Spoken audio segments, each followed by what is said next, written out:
Hi friends, welcome to Gyan Days. Today we will be taking a closer look at a protective layer that protects life on Earth, which is the ozone layer. We'll look at where it is found, how it is damaged, and how international cooperation and treaties is helping to recover this very important layer. So we all know that the Earth is surrounded by a protective layer, a protective blanket of air called atmosphere. Our atmosphere is layered, it is differentiated, and we classify it as going up from the terrain as troposphere, stratosphere, mesosphere, thermosphere, and exosphere. Among them, ozone layer is found within stratosphere, that is the second layer from the terrain.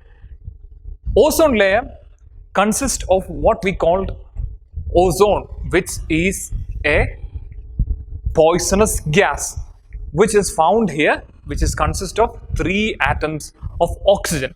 It provides a very vital function of protecting the Earth's terrain, the surface, and life, human beings and plants, from harmful rays of the sun, which is the UV, ultraviolet rays. It absorbs the ultraviolet ray, so we don't have to worry about harming ourselves. It can cause cancer and other diseases. So it is a very vital blanket that we have.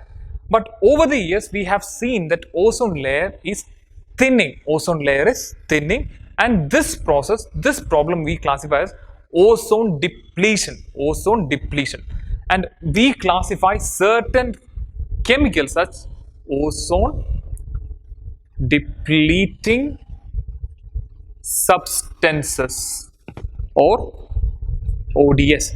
Ozone depleting substances are those chemicals which accelerate the process of breakdown of ozone, thereby leading to the thinning of ozone layer. Now, ozone layer is affected by ozone depleting substance called CFC, chlorofluorocarbon, or any chemical which contain chlorine is harmful to the ozone layer in our atmosphere. So, identifying that this being the problem, international community came together and we signed an agreement called Montreal Protocol.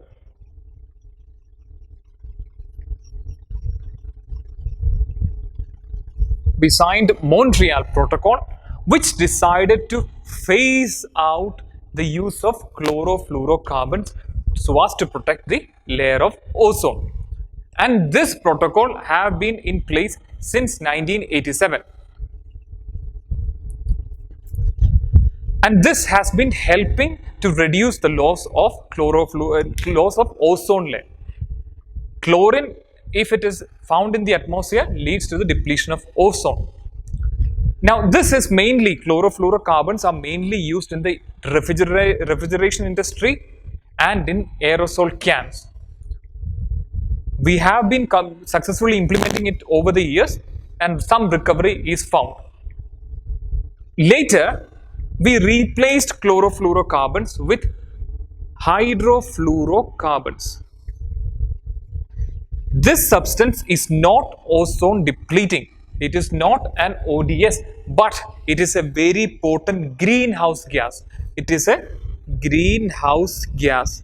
Very, very potent greenhouse gas. Therefore, it adds to the worry of global warming. So, later, a Kigali amendment was added to Montreal Protocol. An amendment was added, and we decided to phase out hydrofluorocarbons, keeping in mind the very devastating potential of increasing global warming.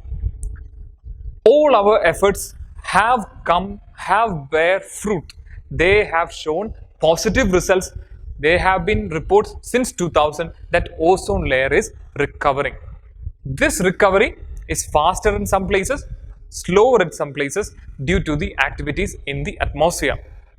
Ozone depletion is a worldwide phenomenon. It can be observed everywhere. But due to certain factors, it is more profound, it is more pronounced in Arctic and Antarctic region.